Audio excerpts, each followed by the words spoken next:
A poor black woman helps a crying boy on the street, never realizing that his millionaire father is secretly watching, and her life is about to change forever. Blood trickled down the boy's knee as his sobs echoed on the empty sidewalk. Nobody stopped. Nobody even turned their head. In New York, a child's cries were just another sound lost in the endless noise of the city. But for Zoe, who hadn't eaten in 2 days, that sound cut straight through her hunger. "Hey, little one, let me see," she said softly, kneeling beside him. Ignoring the suspicious looks of strangers, Zoe took the boy's leg gently in her rough, dark hands. The contrast with his pale skin was striking. She reached into her pocket and pulled out a surprisingly clean handkerchief, her only real possession, and pressed it carefully against his wound. Just a few steps away, Richard Montgomery froze in place, clutching the handle of his $5,000 Italian leather briefcase. His son had run ahead, tripped, and now a homeless woman was tending to him. His first instinct was to pull the boy away, but something stopped him. Maybe it was the gentleness of her touch, or the way his son's crying instantly faded. "What happened, champ?" Zoe asked, tying the boy's untied shoelace. "Looks like you were in a hurry." "I just wanted to see the birds," the boy replied, pointing at pigeons fighting over crumbs. "My name is Noah."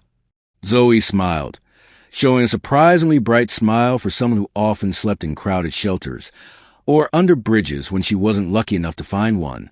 "Nice to meet you, Noah. I'm Zoe." Richard stood frozen. Normally, his security team would never let someone like her near his child.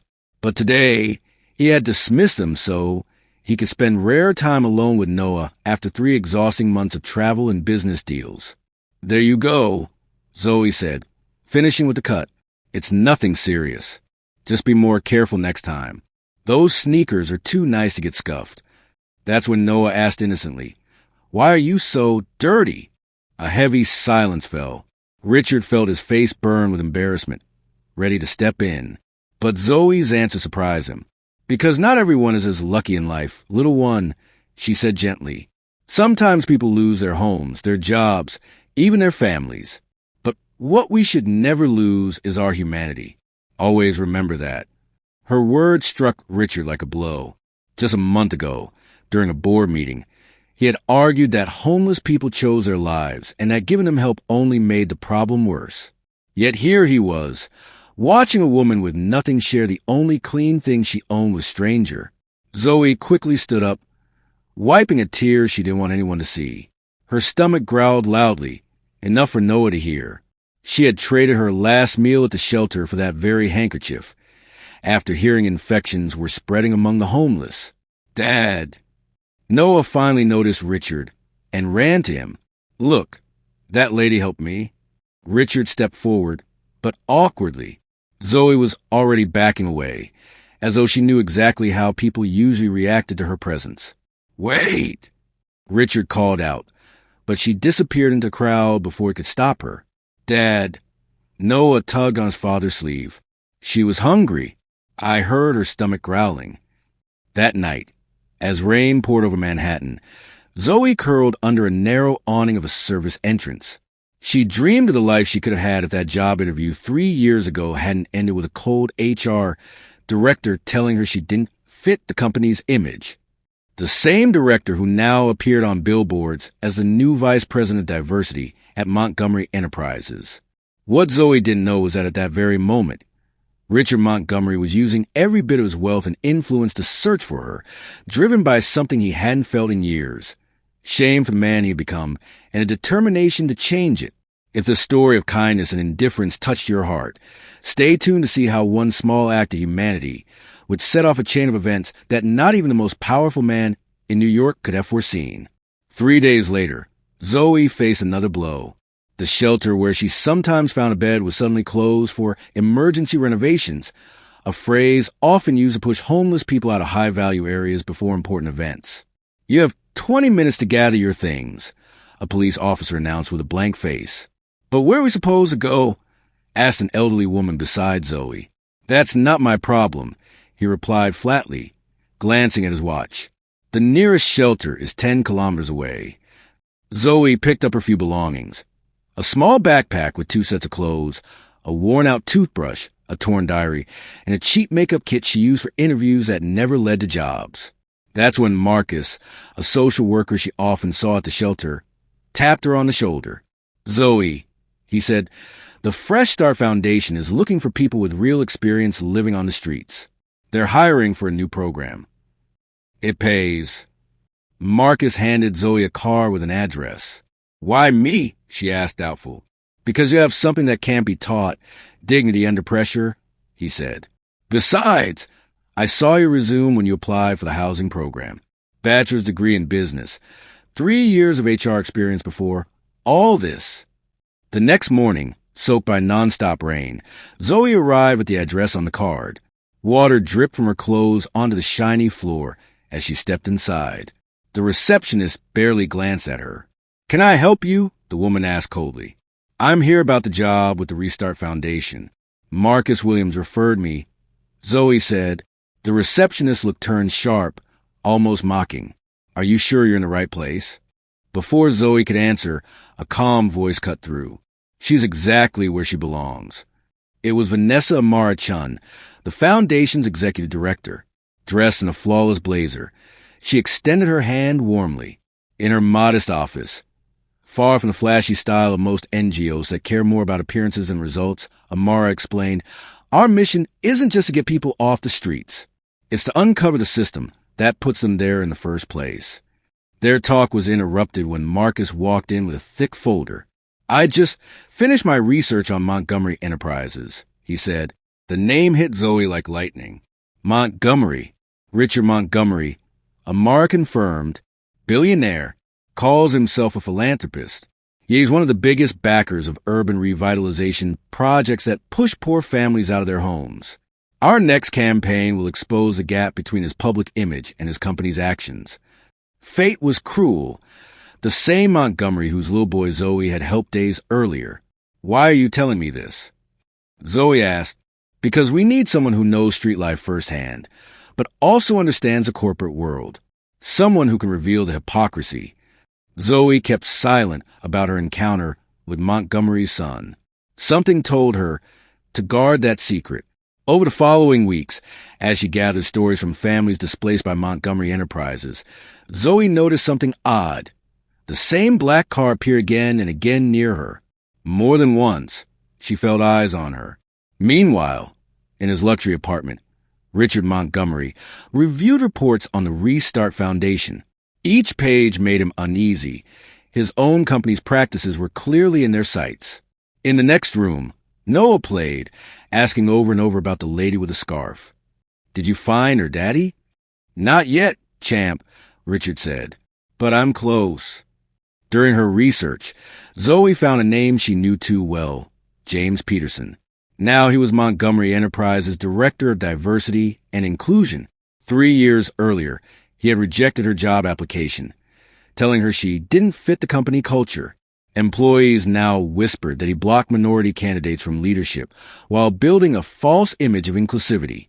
Zoe's old diary wasn't just filled with pain. It was a careful record of a broken system she had lived through. Names, dates, and the subtle discriminatory remarks she had heard in interview after interview. Now, with the Foundation's support, her notes were turning into solid evidence.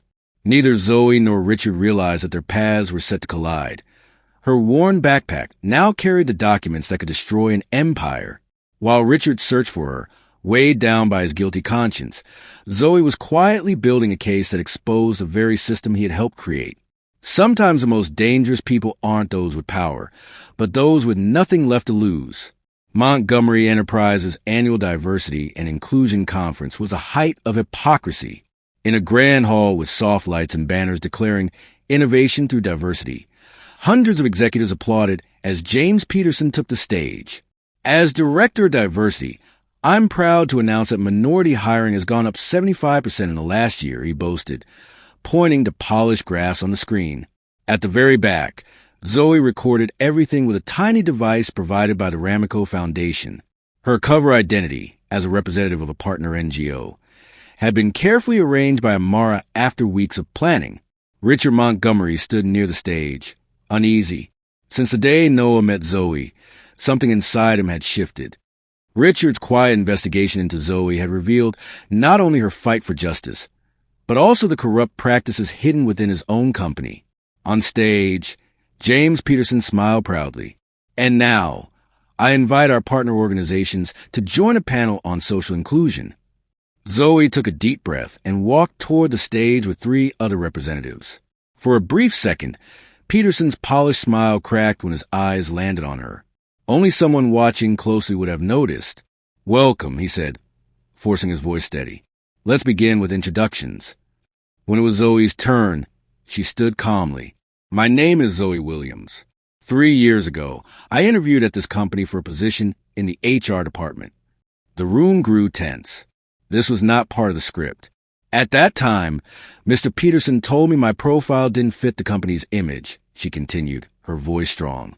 3 months later, I lost my home. 6 months later, I was living on the streets." Peterson cleared his throat nervously. "I think we're straying from the topic." But Zoe pressed on undisturbed. "On the streets, I kept a journal. I recorded story after story of people like me, skilled professionals, mostly Black and Latino, rejected because they didn't fit corporate culture." In the audience, Richard Montgomery leaned forward, suddenly realizing who she was, the same woman who had helped his son, the woman he'd been searching for. "Montgomery Enterprises preaches inclusion," Zoe said firmly. "But behind closed doors, its leaders speak a different language." She tapped her phone, and on the big screen appeared hidden footage. James Peterson, smirking during an internal meeting. "Of course we need diversity in our brochures, but not in the boardroom." Another clip showed him chuckling. "Hire some color at the lower levels to meet quotas, but keep the real power where it belongs." The crowd erupted in murmurs. Peterson went pale. That's edited out of context," he stammered. "I have the full recordings," Zoe replied calmly, "and documents proving that under your leadership, 89% of qualified Black candidates were rejected with the same excuse you once gave me." The screen filled with emails, messages, and evaluation forms. Clear proof of systemic bias. Richard Montgomery rose from his seat and walked toward the stage. Peterson's eyes darted between Zoe and his boss, panic written on his face. "Mr. Montgomery, this is clearly—" Richard cut him off, his voice echoing through the hall. "As CEO of Montgomery Enterprises, I accept full responsibility. These aren't just policy failures. They are moral failures." The entire auditorium went silent. Richard Montgomery had never admitted fault in public. He turned to Zoe. "Miss Williams, today you've shown us the true meaning of courage and integrity. Qualities this company claims of value, but has clearly forgotten." Peterson tried to slip away, but Richard grabbed his arm. "James Peterson is relieved of his duties, effective immediately. Starting tomorrow, we will launch a full audit of all hiring and promotion practices." Then, softer, to Zoe, "And I owe you a personal debt, one I'd like to discuss privately." Backstage, after chaos erupted in the hall, Richard found Zoe gathering her papers. "Noah asks about you every day," he said. She looked up, startled. "How did you—" "My son calls you the Scarf Lady. The scarf you used to clean his wound. I've been searching for you ever since." In the weeks that followed, Montgomery Enterprises shook from the inside out. Executives were dismissed, policies overhauled, structures rebuilt. Ironically, the man who had built his empire preaching meritocracy finally learned what true merit really was. Not privilege, but resilience born from hardship. What no one foresaw was how that confrontation would not only change Zoe's life or the company's policies, but transform the heart of a man who, for the first time, saw the world outside his bubble of wealth. 6 months later, the story made the cover of Forbes. The Montgomery Transformation, how a homeless woman revolutionized an empire. The photo showed Zoe Williams, now Director of Social Impact at Montgomery Enterprises, standing beside Richard Montgomery at a new housing project. "The first time I saw Zoe," Richard admitted in the interview, "she was helping my son while I stood frozen. At that time, she was unseen by the powerful business world I was part of. But today, she is the strongest voice at our table of decision makers." Montgomery's new training center now stood where the old shelter once was. It offered not only temporary housing, but also job training and guaranteed work for people in need. The program, called Project Handkerchief after Noah's idea, had already helped over 200 people find their way back into the workforce. Meanwhile, James Peterson was caught in lawsuits from former staff and rejected job seekers. His career was destroyed. No respected company wanted him after the truth about his years of discrimination came out. Ironically, he now searched for work through the same system he had once used to keep others out. Prejudice caused far more than just low morale. Zoe said in a TED Talk that later went viral, "When businesses reject talent because of skin color, looks, or background, they don't just harm individuals. They weaken their own future for innovation and growth." The partnership between the Ramaco Foundation and Montgomery Enterprises soon became a case study in business schools. Amara Chun, now a trusted advisor on the company's board, often joked, "They tried to buy us to silence us. In the end, we bought their soul, and it was worth more than we ever guessed." One autumn afternoon, while Zoe was helping open a new community center, she received a surprising message. A woman from the program wrote, "You don't know me, but 3 years ago you gave me the last piece of your sandwich at a shelter. You said I needed it more than you. I never forgot. Today, I'm about to begin my new life." The kindness Zoe had shown, even in her hardest days, was now spreading to lives she never imagined. At home, yes, she now had her own home. Zoe kept the small handkerchief she had once used to wipe Noah's scraped knee. It was cleaned, framed, and displayed as a reminder of change that no one could have predicted. Noah, now proudly taking on small responsibilities in Project Handkerchief, often went with Zoe to the centers. One day he whispered to her, "When I grow up, I want to help people like you do." Zoe smiled and said, "You already do." Surprised, he asked, "How?" She answered softly, "By seeing people that others choose not to see." From a distance, Richard watched his son bond with a woman who had completely reshaped his values. He thought back to that one moment of hesitation, those few seconds before he stepped in when Zoe first helped Noah. That moment had changed not only their lives, but countless others, including his own. "I learned something important from all this," Richard shared during a charity dinner that raised millions for housing projects. "Privilege is not only about what you have, but about what you never had to worry about. For years, I built walls to protect my fortune when I should have been building bridges to share opportunities." The real change, though, showed in the small details. Richard now knew every maintenance worker by name. Noah often shared his lunch with classmates who had less. Zoe no longer just carried a notebook of injustices. She carried a full plan to fix them step by step. "People ask me if I feel proud that I won," Zoe said during an interview. But this was never about winning or losing. It was about balance. Real victory isn't destroying your enemies. It's turning them into allies. The story of a woman who went from living on the streets to sitting in the boardroom spread far beyond New York. In schools, companies, and communities, the Zoe effect became an inspiration. Diversity was no longer seen only as a statistic, but as both a moral duty and a powerful advantage. On her 1-year anniversary with the company, Zoe received a special gift from Richard and Noah, a small box holding a brand new bright white handkerchief, with a note that simply said, "For the next new beginning." Tears filled her eyes. It wasn't only a symbol of her changed life. It was proof that real transformation begins with small, human acts, even when the world has turned its back on you. That night, as Zoe looked out over the city that once rejected her but now celebrated her, she realized something deeper. True justice isn't just punishing the guilty. It's creating a world where injustice becomes harder to commit and easier to repair. And as the lights of Manhattan sparkled against the dark sky, one truth shone clear. Sometimes the most powerful revolution is not tearing down empires, but reshaping them from within, with the same kindness you show when you wipe a stranger's scraped knee. If this story touched your heart and made you think about the power of small acts, don't forget to subscribe to this channel for more stories that remind us true greatness often begins in the most unexpected places, and the best way to fight an unjust system is to rebuild it with values of your own.